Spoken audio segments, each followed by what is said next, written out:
ही है ना तो केड़ो खतरनाक है केड़ो है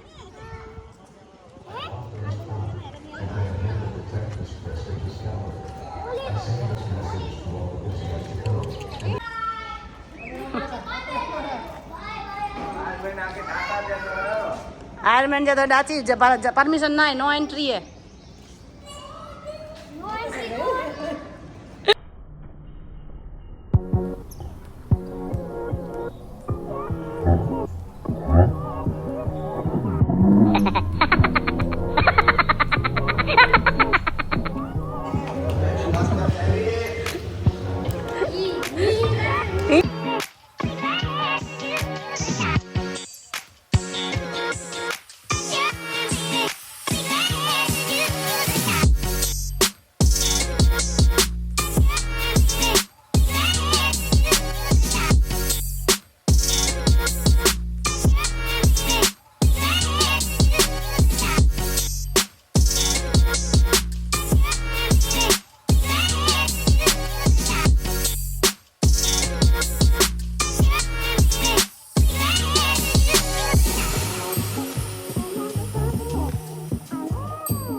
उसा डाले और अपने येलो कोड के अंदर रहकर एक दूसरे से फाइट करें। हमारे logos hand clapping pushups handstand कर सकते हैं और एक दूसरे को पुश करके गिराने की कोशिश करेंगे। हमने इन दोनों का नाम भी रखा हुआ है, एक का नाम है जॉन सीना, दूसरे का नाम है ट्रिपल एच। एक छोटा सा मैच जॉन सीना और ट्रिपल एच है भाई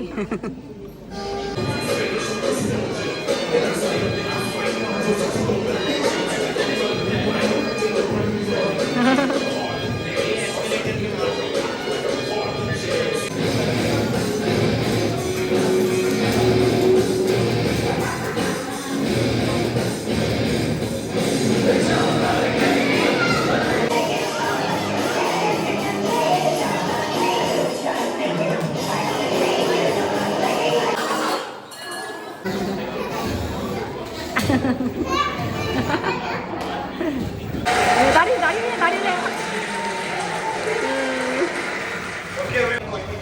इस पूरी फ्लोर पे आप जितने भी रोबोट्स देखेंगे वो ऐसे रोबोट होंगे जो इंसानों से काम कर रहे हैं या हम इंसानों को रिप्लेस कर चुके हैं। तो यहाँ से हम हमारे पहले एक्सिबिट की तरफ आएंगे। स्पेस रोबोट है ये। स्पेस रोबोट बड़े से कैनेडियन आर्म से जॉइंट होता है स्पेस शटल्स में। स्पेस शटल के अंदर और बाहर दोनों जगह ऐसे स्पेस रोबोट होते हैं ताकि स्पेस शटल कभी भी अंतरिक्ष में जाता है, वहां पे कोई खराबी हो जाती है तो अंदर से ऑटोमेटिकली उसे डिटेक्ट करके उनकी मेंटेनेंस, रिपेयरिंग, छोटे मोटे अपडेट्स और मॉडिफिकेशंस का काम ये खुद ही इंसानों की तरह कर सकते हैं ताकि हमारे एस्ट्रोनॉट और बाकी स्पेस रिसर्च साइंटिस्ट को अपनी जान रिस्क में लेके स्पेस में ना जाना पड़े। ये स्पेस रोबोट्स के पास इंसानों की तरह 10 उंगलियां होती है जिसे छोटे से छोटे स्क्रू को भी स्क्रू ड्राइवर की मदद से वो फिट कर सकते हैं। अभी आप हमारे स्पेस रोबोट का एक छोटा सा इंट्रोडक्शन सुनेंगे। आप सभी लोग शांत रहेंगे तो आपको इसकी आवाज अच्छे से ऑडिबल रहेगी।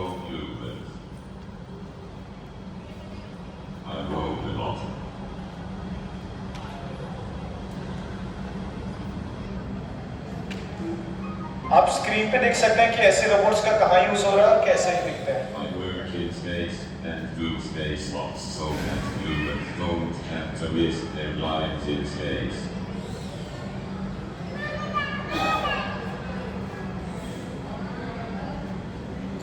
I have hands and fingers just like humans do. My fingers can connect dexterity to performing the high operations like using a screwdriver.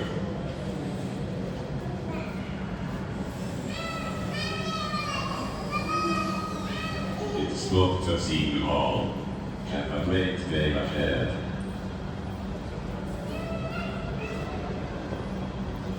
Okay everyone, अभी सभी लोग यहाँ से हमारे नेक्स्ट एक्सिबिट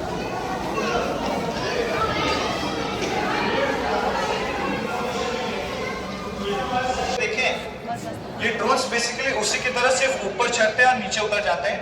एग्रीकल्चर रोबोट्स मतलब ऐसे रोबोट जो एग्रीकल्चर या खेतीबाड़ी में इस्तेमाल होते हैं। इन ड्रोन्स का यूज खेतीबाड़ों में बड़े बड़े खेतों की मैपिंग करने के लिए, वहां निगरानी रखने के लिए, या फिर किसानों का 1 से 2 दिन की जो खाद छिड़कने के काम होते हैं, ऐसे ड्रोन की मदद से सिर्फ 4 से 5 घंटों में छिड़कने के लिए इस्तेमाल किए जाते हैं। अभी जगह की कमी होने की वजह से हम ड्रोन्स आपको उड़ा के नहीं बना सकते हैं। आप हमारे स्क्रीन पे देख सकते हैं कि ऐसे ड्रोन्स कैसे दिखते हैं और किस तरह से काम करते हैं। यहाँ से अब हम हमारे नेक्स्ट एक्सिबिट पे आएंगे। मैन्युफैक्चरिंग और फैक्ट्रीज में यूज होता है किसी भी चीज की मैन्युफैक्चरिंग के लिए, पैकेजिंग के लिए, असेंबली के लिए वगैरह में। आपके इलेक्ट्रॉनिक प्रोडक्ट्स जैसे फोन, लैपटॉप्स की मैन्युफैक्चरिंग में, ऑटोमोबाइल इंडस्ट्रीज में, ऐसे इंडस्ट्रीज में हम ऐसे रोबोट्स का यूज करते हैं। 5 से 6 लोगों का काम ऐसा एक रोबोटिक आर्म अकेले कर सकता है बिना रुके 24/7, और ऐसे 5 से 6 रोबोट्स को सिर्फ एक आदमी अपनी स्क्रीन पे बैठ के आसानी से कंट्रोल कर सकता है। 24/7 बिना रुके काम करते हैं। हमारा रोबोटिक आर्म किसी भी एक मदरबोर्ड को काउंटर से उठा के रिसेप्शन पे रखता है। हमारा रोबोटिक आर्म 2 और 3 एक छोटे से छोटे स्क्रू और माइक्रोचिप्स को अंदर इंस्टॉल कर सकते हैं। क्योंकि ये बिना रुके 24/7 काम करते हैं, इसीलिए लार्ज स्केल पे जो प्रोडक्शन है बहुत कम टाइम पे एफिशिएंटली प्रोड्यूस हो पाती है, जिससे मार्केट में हमें जो गुड्स मिलते हैं वो चीप रेट्स पे अवेलेबल हो पाते हैं। आप इनकी जो स्पीड देख सकते हैं वो डेमोन्स्ट्रेशन के लिए स्लो रखी गई है। इनकी एक्चुअल स्पीड इस स्पीड से 5 to 10 टाइम्स फास्टर हो सकती है। तो क्योंकि ये बिना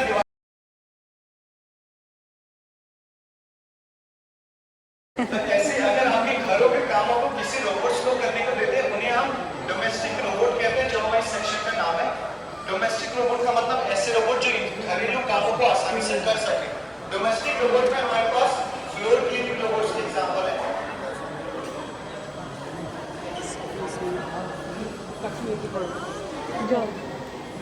कुछ इस तरह से आपके घरों को स्कैन करते हुए कहीं भी नीचे डस्टिंग या कचरे होते हैं, उन्हें वैक्यूम क्लीनर की तरह अपने अंदर सक करके वहां की साफ सफाई करने लगते हैं। इनके सामने सेंसर्स होते हैं। अगर कोई भी ऑब्जेक्ट इनके सामने खड़ा हो जाता है तो उन्हें ऑब्स्टिकल डिक्लेयर करके अपने आप ही स्कैन करके अपनी जगह से रोटेट होकर घर के बाकी एरिया में घूमते हुए वहां की साफ सफाई करने लगते हैं। ये कभी भी आपके घर की सीढ़ियों से नीचे नहीं गिरेंगे या फिर किसी घर के एक कोने में अटकने वाले नहीं है। तो जब तक कि आप सभी लोगों का काम कर रहे हो तब तक आप चाहें तो अपना अनुपमा या बाकी आईपीएल के मैचेस देख सकते हैं। और कोई भी हस्बैंड अगर अपनी वाइफ को एनिवर्सरी पे खुश करना चाहता है तो आप उन्हें ये गिफ्ट दे सकते हैं। अब सेकंड को ये गेस कर सकता है कि हमारी ये मशीन क्या काम करती होगी। अभी ये इंडिया के मार्केट्स में अवेलेबल नहीं है। कोई भी एक शर्ट, पैंट या ब्लेजर आप कुछ इस तरह फिट करेंगे और सिर्फ 15 मिनट में वो उसे वॉश, क्लीन, ड्राई और आयरन करके आपको दे देगी। फोल्ड आपको खुद करना पड़ेगा, आप इतने हाथ से नहीं हो सकते। इमरजेंसी में अगर जेठालाल की तरह आप आमरस या चाय अपने शर्ट्स के ऊपर खिला लेते हैं नाश्ते करते टाइम, तो ऐसे में सिर्फ 15 मिनट में आप अपना शर्ट साफ करके रेडी टू वेयर अपने ऑफिस के लिए भी निकल सकते हैं। इसलिए ये मशीन्स को डिजाइन किया गया है। अब हम सभी लोग यहाँ से हमारे लास्ट एक्सिबिट पे आएंगे। हमें जिसे डा विंची कंपनी ने बनाया है। किसी भी 4 से 5 सर्जन का काम ये रोबोट अकेले कर सकता है और कोई भी एक सर्जन अपनी स्क्रीन पे बैठ के इन्हें आसानी से कंट्रोल कर सकता है। सेंसिटिव एरिया के ऑपरेशन जैसे दिमाग के, दिल के और हार्ट के ऑपरेशंस में ऐसे रोबोट्स का यूज होता है। इस रोबोट में रोबोटिक आर्म 1 में जो पाइप देख सकते हैं उसमें सिरिंज और नीडल्स लगते हैं। रोबोटिक आर्म 2 में 3D कैमरा लगता है जो आपको स्क्रीन पर मॉनिटर करवा सकते हैं। और रोबोटिक आर्म 3 और 4 दोनों का काम ऑल्टरनेटिवली भी जरूरत पड़ने पे कर सकते हैं। इमरजेंसी सिचुएशन में अगर आपका डॉक्टर आपके सिटी में, आपके स्टेट में या आपके कंट्री में भी नहीं है तो किसी और देश में बैठ के वो ऐसे रोबोट से किसी भी ऑपरेशन को ऑपरेट कर सकता है, किसी भी एक डॉक्टर के सुपरविजन में।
जगह घूम लिया है। अब नैतिक को लगी है भूख। क्या हुआ नैतिक? भूख लगी कितनी? बहुत। क्या खाना है? आलू की सब्जी और रोटी। हाँ, अब हम कैफे में जाके स्पेशली आलू की सब्जी बनवाएंगे नैतिक के लिए और रोटी, है ना? तो घर से लेके आता तो अच्छा होता ना, पर घर से लेके आना अलाउ नहीं था। अब हम जाएंगे आलू की सब्जी और रोटी खाने और ढूंढेंगे, नहीं मिलेगी तो बनवाएंगे। है ना नैतिक?